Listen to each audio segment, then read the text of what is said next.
Bon, ça va? Ça va bien? Je suis content de vous voir.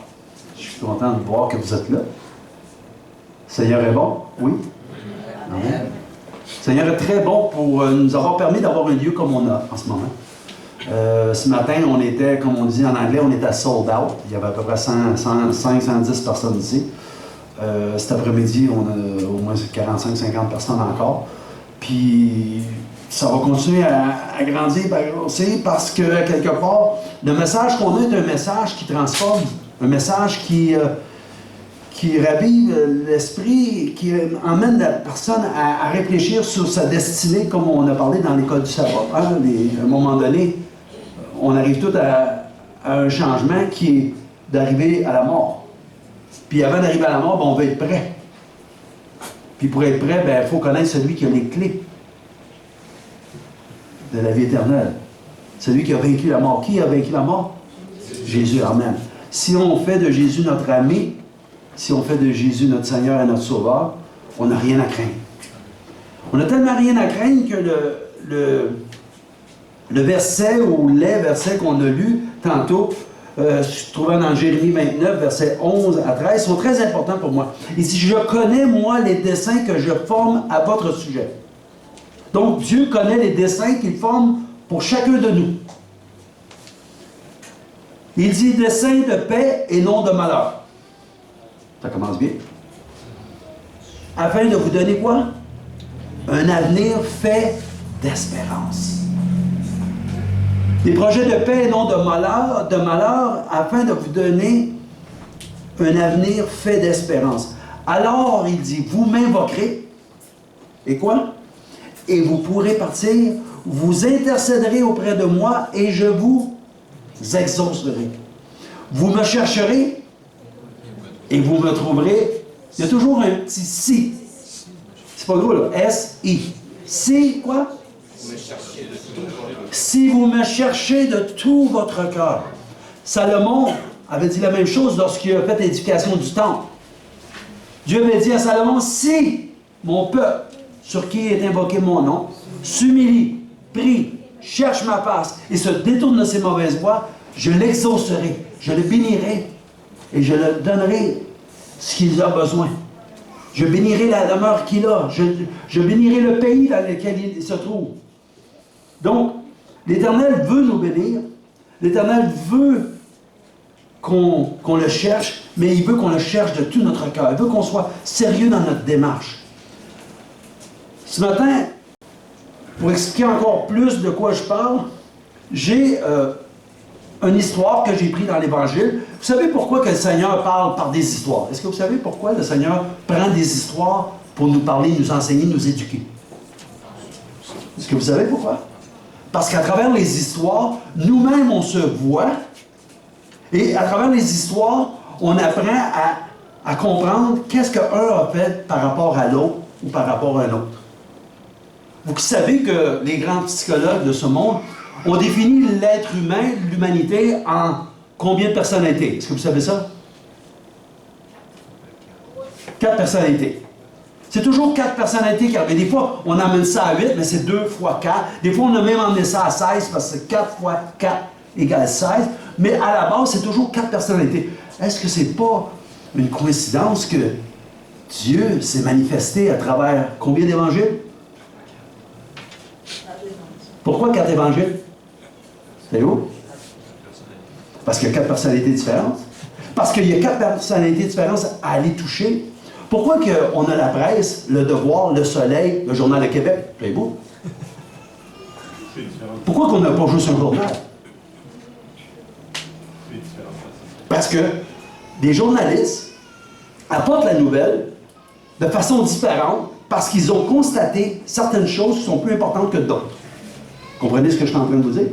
Donc, pour Luc, qui a fait un ramassis de tous les événements qui ont été rapportés par rapport à Jésus, lui, étant médecin, s'est arrêté sur des choses que, selon lui, étaient très importantes. Et Luc, étant un médecin grec, pour lui, tout ce que Jésus a fait qui touchait la grâce, parce que lui, c'est un grec, le gentil, ben ça l'a touché. Donc, c'est pour ça que Luc nous parle du Fils prodigue et que Jean n'en parle pas.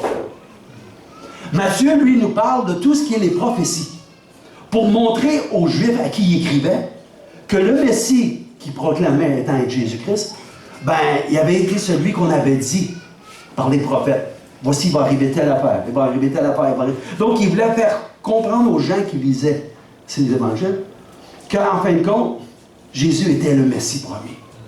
Marc était celui qui était l'ami de Pierre. Et Pierre a raconté à Marc tout ce que Jésus a fait. Et comment il l'a fait, parce que Pierre était un ami très proche de Jésus. Et on voit que lorsque Marc parle, il va très au but, toujours au but. Toujours au but. Il est arrivé quelque chose, et là on a fait ça, et ça a donné ça. Toujours. Marc, quand il parle, vous regarderez dans les évangiles de Marc, il y avait toujours une foule. Là où Jésus était, il y avait une foule. OK? D'autres disaient, écoute, Jésus était là, il y avait une grande foule. OK? Jésus marchait, et là, la foule le suivait. Il y avait toujours une foule. Pour Pierre, c'est quelque chose qu'il trouvait extraordinaire, de voir que tout ce monde-là les suivait. En fin de compte, Jean, lui, a écrit par rapport à qui était Jésus et comment lui l'avait perçu, comme étant Dieu, comme étant amour. Et c'est pour ça que Jean ramène toujours des choses par rapport à que Dieu est amour. Donc, Jésus lui-même a pris plusieurs paraboles, des histoires, pour expliquer un tel ou tel point. Vous êtes d'accord avec moi? Et là, on a une histoire qui se passe dans Marc, dans Matthieu et dans Luc. On appelle ça les évangiles synoptiques. Donc, ces trois-là, contrairement à Jean, ont souvent des histoires qui sont racontées d'un angle, puis par rapport à un autre, d'un autre angle. Mais l'essentiel de l'histoire, elle est toujours là. Donc, j'aimerais ça que vous tourniez avec moi dans Marc, chapitre 10, le verset 46. Marc, chapitre 10, le verset 46, s'il vous plaît.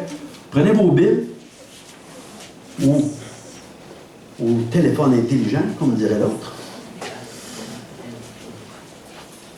S'il vous plaît, on va prendre l'histoire, puis elle se rapporte cette même histoire-là dans Luc et dans Matthieu. Mais là, je vais prendre l'histoire telle que racontée par Marc. Marc, chapitre 10, le verset 46. Ceux qui ont un sous-titre au-dessus du verset 46, moi, j'ai l'aveugle de Jéricho. Quelqu'un d'autre a d'autres choses? La guérison d'un aveugle. La guérison d'un aveugle. Quelqu'un d'autre a d'autres choses? L'aveugle Bartimée guéri à Jéricho. Bartimée? L'aveugle Bartimée guéri à Jéricho. Donc, on dit que c'est l'aveugle Bartimée. OK, quelqu'un d'autre? Hein? Bon, par rapport au sous-titre, on sait qu'on va nous parler d'un aveugle. Cet aveugle-là a un nom, il s'appelle Bartimée. Puis c'est un aveugle que Jésus a rencontré où? À Jéricho. Donc, on a pas mal une bonne base de quel genre d'histoire on va lire. Mais juste avant qu'on lise, juste avant qu'on amène à regarder cette histoire-là, j'aimerais ça qu'on incline la tête pour demander au Seigneur, en priant, qu'il nous aide à comprendre quel est le message pour moi-même, personnellement. Qu'est-ce que le Seigneur veut que je comprenne? Parce qu'on le dit dans l'école du savoir. Ces choses leur sont arrivées à eux pour nous servir d'exemple à nous qui sommes parvenus à la fin des temps. Donc, tout ce qui est dans la parole de Dieu est là pour notre instruction et pour notre édification. On est d'accord avec ça? On a lu ça dans 1 Corinthiens 10, 6. On a dit, « Or, ces choses sont arrivées pour nous servir d'exemple afin que nous n'ayons pas de mauvais désirs comme ils en ont eu. » Et quand on regarde 1 Corinthiens 10, 11, il dit, ces choses leur sont arrivées pour servir d'exemple et elles ont été écrites dans notre instruction à nous, pour notre instruction à nous, qui sommes parvenus à la fin des siècles. Donc, encore une fois, ces choses que nous lisons dans la parole sont là pourquoi? Pour nous instruire, pour nous enseigner, pour nous emmener à réfléchir sur notre condition par rapport à ce qui était leur condition et à voir comment eux ont réagi, comment nous on réagit. On se comprend? Donc, on va prier. Seigneur, on te demande de nous accorder ce matin, ou plutôt cet après-midi, cette sagesse dont nous aurons besoin pour être en mesure de comprendre ce que tu veux que nous puissions comprendre à travers ces écrits. Éternel, puisses-tu nous assister par ton Esprit Saint et que tes saints anges soient dans ce lieu également, afin que tout ce qui soit fait, tout ce qui soit dit, soit fait pour ta gloire. et pour t'honorer en toutes choses. C'est à travers les mérites de Jésus que je te prie. Amen. Donc, l'aveugle de Jéricho. On va se transporter tout le monde ici à Jéricho. OK? On est tous des témoins de ce qui se passe à Jéricho. Suivez-moi bien dans ma logique, là. On est tous à Jéricho. On est sur la rue principale à Jéricho. Et là, il y a quelque chose qui se passe. Ils arrivèrent à Jéricho, et lorsque Jésus en sortit avec ses disciples, et une assez grande foule, encore une fois, un mendiant aveugle, Bartimée, fils de Timée, était assis au bord du chemin. Donc, il y a une grande foule qui est là, on est à Jéricho, Jésus s'en vient, parce que Jésus, quand il vient, il y a une foule qui le suit. Quand Jésus arrête, la foule, elle arrête. Et quand Jésus marche, la foule, elle marche. Et je pense que quand Jésus court, la foule court. On se comprend? Donc, ils arrivent à Jéricho, et là, nous, on est à Jéricho, on voit qu'il y a un mendiant. Il est assis là, il est toujours assis là, tous les matins, il est là. Il est aveugle, il est avec son manteau. Puis il est là, puis les gens qui passent, ils leur demandent le mot. Et nous, on est habitués de le voir parce que c'est Bartimée. Tout le monde le connaît. Et là, Bartimée est là, lui, pour mendier, mais il y a une foule qui s'en vient. Alors, regardez bien ce qui arrive. Il entendit, on parle de Bartimée, que c'était Jésus de Nazareth. Et qu'est-ce que Bartimée se mit à faire? Il se mit à crier. Il n'est pas crier n'importe quoi. Il crie, « Fils de David! Fils de David, Jésus, aie pitié de moi! » Donc, Bartimée avait entendu parler de Jésus. On est d'accord? Et là, il a dit, « Fils de David », donc il reconnaît Jésus comme étant le Messie, le oint, celui qui était dans la lignée de David, celui qui devait venir. Et là, il le crie pour qu'il l'entende, pour attirer son attention. Il veut que Jésus s'arrête pour que lui puisse y parler. On est d'accord? Parce qu'on dit, il criait, « Fils de David, Jésus, aie pitié de moi. » Là, nous autres, on est tous là pour le regarder. On est au roi Jéricho, ça ne se pas. On voit mon Bartimée mendiant. Soudainement, parce que lui a un sixième sens, il entend des pas, plusieurs pas, puis il demande c'est qui, c'est qu'est-ce qui se passe. Et quelqu'un lui dit, c'est Jésus de Nazareth qui descend, il y a une foule qui s'en vient.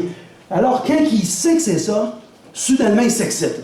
Là, il se met à dire, Fils de David, Jésus-Christ, je veux te parler. OK? Il veut lui parler. Mais regardez bien ce qui arrive.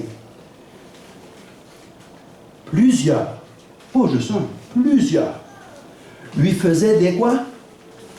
Des reproches. Pour le faire? Pour le faire taire. Mais il criait d'autant plus, « Fils de David, aie pitié de moi. » En fin de compte, ce qui est arrivé, c'est que lui, il est là, puis il sait que Jésus s'en vient.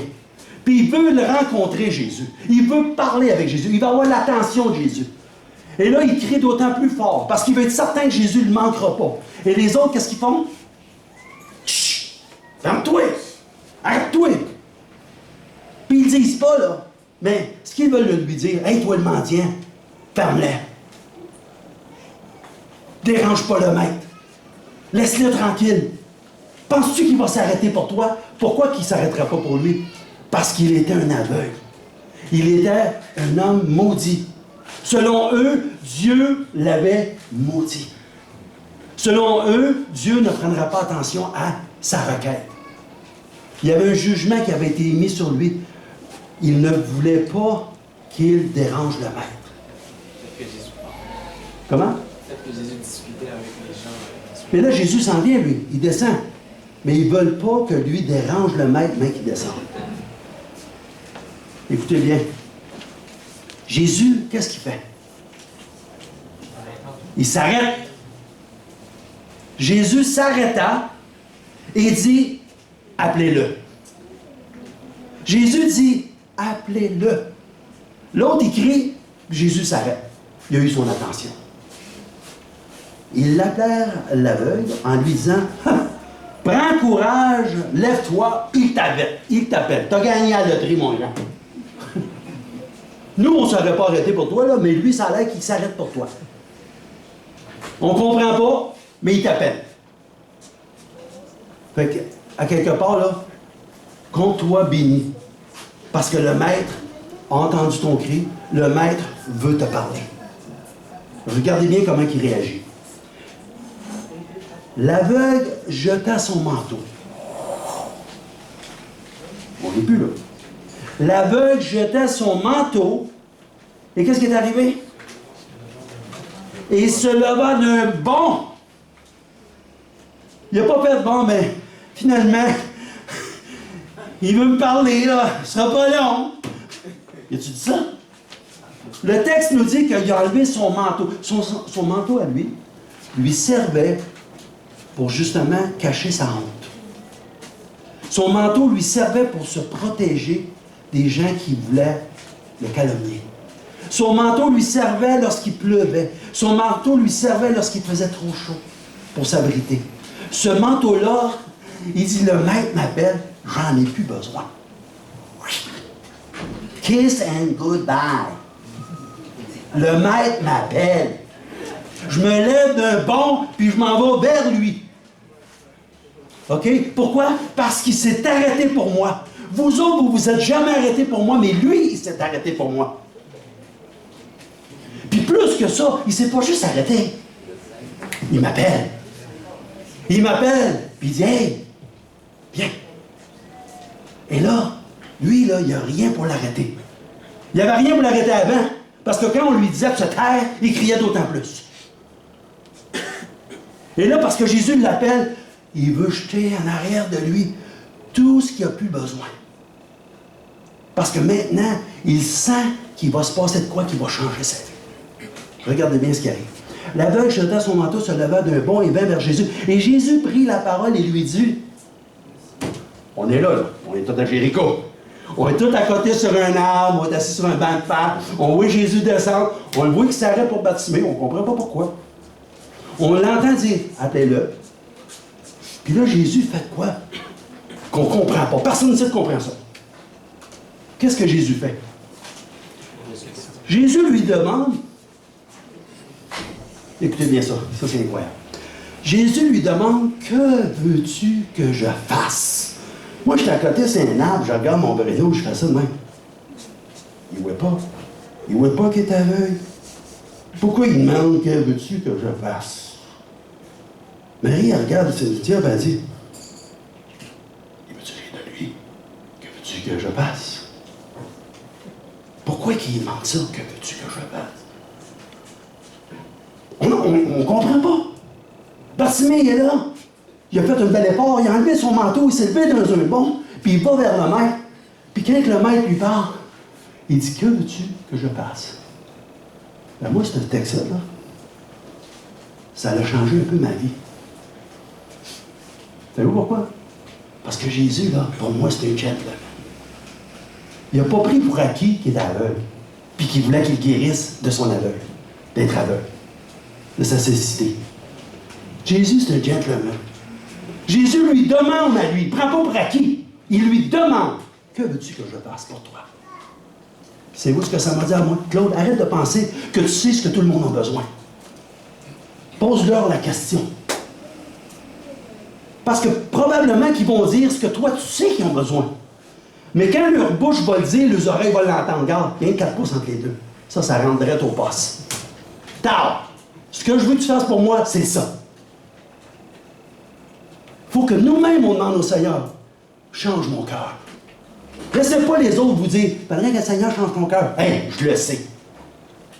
Et si vous le savez, demandez au Seigneur, change mon cœur.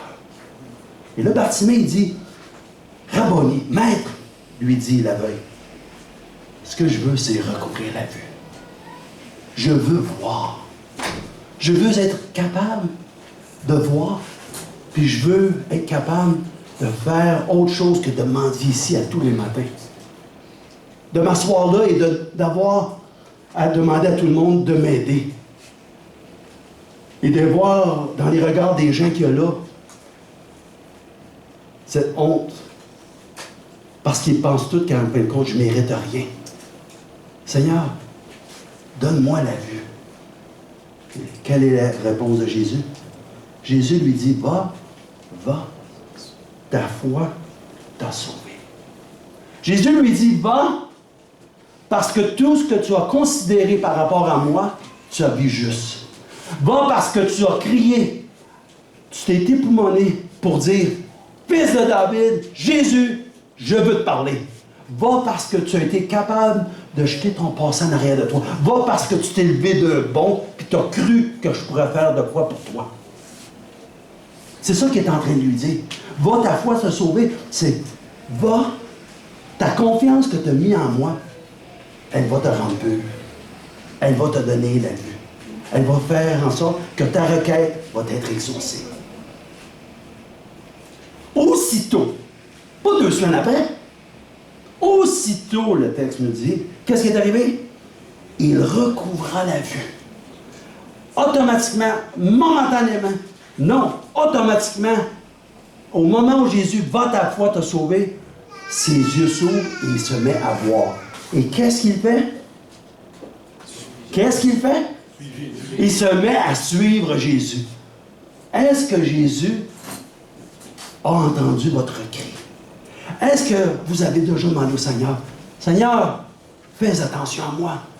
Entends ma prière. Change mon cœur. Transforme ma vie. Fais de moi un disciple. Donne-moi de bien te représenter. Fais un ambassadeur de moi. Est-ce que vous avez demandé ça au Seigneur? Est-ce que vous avez... Parce qu'on a toute la foi, hein? Mais on ne l'exerce pas toute de la même façon. On a tous la foi, mais à quelque part, il faut qu'on l'exerce cette foi-là. On a tous des muscles. On est-tu d'accord? Sinon, ça va être de rester debout. On est d'accord? Mais il y en a qui exercent plus le muscle que d'autres. On est-tu d'accord? Mais la foi, c'est la même chose. La foi, si on l'exerce, bien, quelque part, on peut voir que Dieu fait ceci, fait cela. Si Dieu a fait ci là, a fait ça là, a fait ça là, a fait ça là, a fait ça là, bien, quand je vais regarder en avant, en regardant un petit peu en arrière, on va savoir toutes les fois qu'il m'a exaucé, bien, il est capable encore de m'exaucer. On est-tu d'accord? Mais jamais, quand je regarde en arrière, si je n'ai pas d'expérience, si je n'ai pas justement expérimenté ma foi, la foi en Christ, ben j'ai de la misère à avoir confiance qu'il va m'arriver quelque chose. Comprenez-vous ce que je suis en train de vous dire? Qu'est-ce que nous dit le verset 34 de Psaume au verset 6? Quelqu'un peut me dire ça? Psaume 34, verset 6. Qu'est-ce que ça nous dit? Parce que ça, c'est... La foi vient de ce qu'on entend vient de la parole de Dieu. OK? On est d'accord? La foi, là, que nous avons besoin pour marcher avec Dieu, elle vient de ce que nous lisons, quand nous lisons la parole de Dieu. Et qu'est-ce que le verset 6 nous dit? Quand on regarde à lui au resplendissant de joie, puis le visage n'a pas à rougir. Amen. Puis lis-moi le verset 7 après ça. Quand le malheureux crie, l'Éternel entend, et le sauve de toute sa détresse. Quand le quoi? Le malheureux crie, l'Éternel entend et il le délivre de toutes ses prières. Quand Bartimée s'est mis à crier, l'Éternel l'a entendu et il l'a délivré. On est-tu d'accord? Oui. Je vous ramène dans le temps. Mon fils qui a 32 ans. On fête sa fête il y a 2 ans. Moi et sa mère, on travaille le soir, puis elle est enceinte d'un beau bébé qui va accoucher dans 2 semaines. On descend le chemin. C'est un chemin de campagne, on descend, il est asphalté 100 km/h. En s'en venant, il y a 3 km avant qu'on arrive au stop. On le connaît, c'est ma belle-mère qui reste là-bas. On s'en vient, 100 km/h. D'un coup, pour aucune raison, je ne sais pas, il y a un camion, un pick-up, il arrête direct dans le milieu. Il fait son stop, puis il arrête direct dans le milieu. Là, moi, là, je suis là avec mon auto. La madame est assise à côté, puis elle est enceinte. Puis on vient de laisser le petit gars de 2 ans, sa fête, chez sa grand-mère. On voit l'auto, puis là, moi, je suis là dans ma tête, qu'est-ce qu'il fait là? Il avance pas, pourquoi il est jamais là? À gauche, il y a un fossé, à droite, il y a un fossé. Puis les fossés, ils ont 8 pieds de creux. Je ne vous compte pas d'histoire. La madame à côté, là, savez-vous ce qu'elle a fait? Savez-vous ce qu'elle a fait quand elle a vu ça? Elle a crié, Seigneur! C'est direct ça qu'elle a fait. En disant ça, j'ai fait ça. L'auto a fait, wouh! Pareil, comique, vous le dites. L'auto a fait, wouh! Là, elle a regardé dans mon miroir, puis je vois mon autre qui était là, puis il nous regardait encore. Elle dit, as-tu vu ce qui vient d'arriver? J'ai dit, oui, j'ai vu ce qui vient d'arriver. Je comprends pas. J'ai dit, on aurait dû rentrer dans ce truc-là, mais on n'a pas rentré dedans. J'ai dit, merci d'avoir crié, Seigneur. Quand le malheureux crie, l'Éternel entend. Il le délivre de toutes ses prières. Le même petit gars, qui est dans le manque de moment, à 11 mois, je l'ai raconté, il marche. Il marche chez le Sable, en Floride. Il y a 11 mois. On arrive dans la maison, il y a une belle table de salon. mon oncle, qui est multimillionnaire, il nous invite chez eux 2 semaines. On s'en va là. Le petit gars, il a 11 mois, puis en marchant, il apprend à marcher, il tombe par en arrière. En tombant par en arrière, il a ramassé la table de brasse dans son cou, ici. Il a perforé son cou de ça. Chaque battement de son cœur sortait son sang, ça, là. J'ai mis ma main sur sa nuque, puis je me suis mis à crier « Seigneur, viens le chercher, mais délivre-le, délivre-le, je veux pas que tu viennes le chercher. » Puis là, je priais, puis je pleurais. Puis là, mon oncle, il dit « Enlève ta main, on va gratter. Ouais, là. » Puis là, il n'y avait plus rien. Il n'y avait plus rien. Ça, c'est mon histoire, c'est pas la vôtre. Mais moi, j'ai expérimenté ça avec le Seigneur. Puis je connais ça. Je sais c'est quoi des miracles. Quelqu'un auto s'en va de même. Quelqu'un du sang sort de ça de long. Puis je demande à un médecin, c'est quoi qui est arrivé? Ça, là, c'est la veine qui va directement au cerveau. C'est une question de seconde, ton fils est à ce point de mourir. Quand le méchant crie, Dieu fait la sourde oreille. Mais quand le malheureux crie, l'Éternel entend. Est-ce que vous avez des expériences? Sûrement, vous avez des expériences comme ça. Puis si vous n'en avez pas, demandez au Seigneur qu'il vous transforme votre vie, qu'il change votre vie, qu'il vous amène à avoir ces expériences-là pour avoir cette foi-là qui sauve et qui guérit.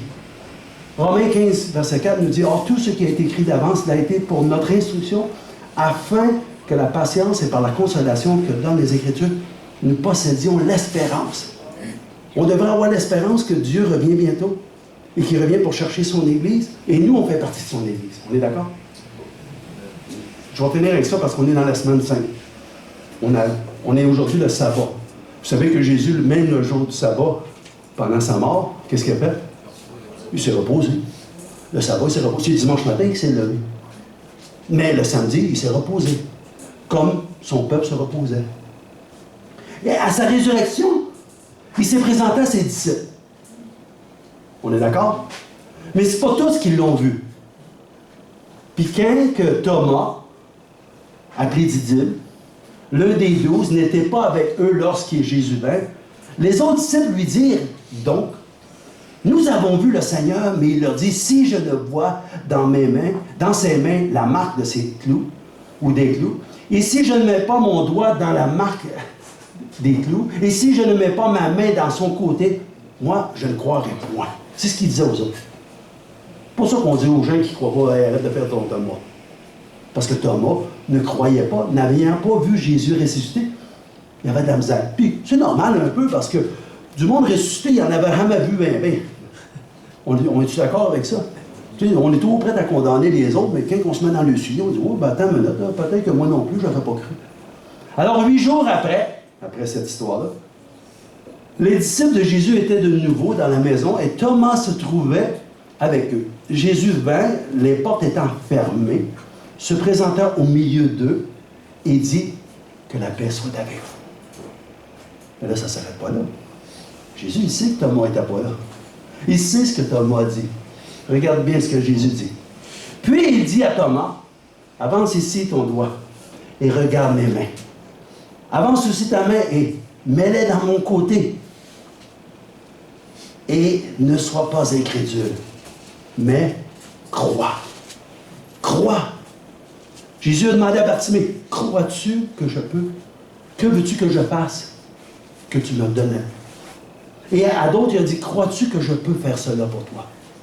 La question que Jésus nous pose à nous tous, c'est est-ce qu'on croit qu'il est capable de faire le miracle qu'il fait pour d'autres, pour moi-même?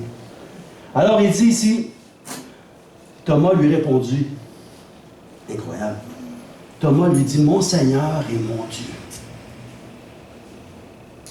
Il dit à Jésus, l'ami qu'il a eu pendant 3 ans et demi, finalement ressuscité, il lui dit, mon Seigneur et mon Dieu. Et Jésus lui dit, parce que tu m'as vu, tu as cru. Parce que tu m'as vu, tu as cru. Heureux ceux qui n'ont pas vu et qui ont cru. Heureux ceux qui n'ont pas vu et qui ont cru. C'est à qui ça? À qui il parle quand il dit ça? Est-ce que tu as vu Jésus, toi? Est-ce que tu crois en Jésus? Heureux celui qui ne m'a pas vu, mais qui a cru en moi. Jésus a fait encore, en présence de ses disciples, beaucoup d'autres miracles qui ne sont pas écrits dans ce livre. Mais regardez bien ce qu'il dit Jean à la fin. Mais ces choses ont été écrites afin que vous croyiez que Jésus est le Christ, le Fils de Dieu, et qu'en croyant, vous ayez la vie en son nom. Donc, ce qui est écrit ici, cette parole-là a été écrite pour nous, parce qu'en la lisant, en la mettant en pratique, en expérimentant les choses qui sont là, ben, il nous dit qu'en croyant, vous ayez la vie en son nom. Donc, ce que le Seigneur nous demande, c'est de croire, même si on ne l'a jamais vu. De croire parce qu'à quelque part, on a eu une expérience avec lui. Et lorsqu'on a une expérience avec lui, qui fait des choses pour nous que personne ne peut faire, que même si on les comptait à d'autres, d'autres diraient, ben là, ouais, mais tu sais. Pourquoi? Parce que c'est mon expérience, c'est pas votre expérience. Mais une chose est certaine, vous ne pouvez pas surfer sur ma foi, moi. Comprenez ce que je suis en train de vous dire?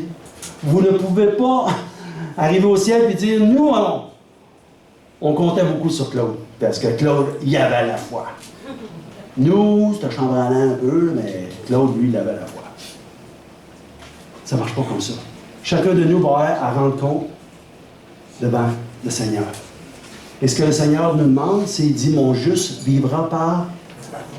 Mais s'il se retire, mon âme ne prend point plaisir à lui, en lui. Okay? La foi vient de ce qu'on entend, puis ce qu'on entend vient de la parole de Dieu. Donc, comme Bartimée, demandons au Seigneur de nous donner, d'être capable de voir, de le voir lui, et de savoir qu'on peut espérer en lui. Et que lorsqu'on crie à lui, ben il nous entend. Et il vient et nous demande, que veux-tu que je fasse pour toi? Alors posez-vous la question, qu'est-ce que vous voulez que le Seigneur fasse pour vous? Et demandez-lui, et il le fera. Amen.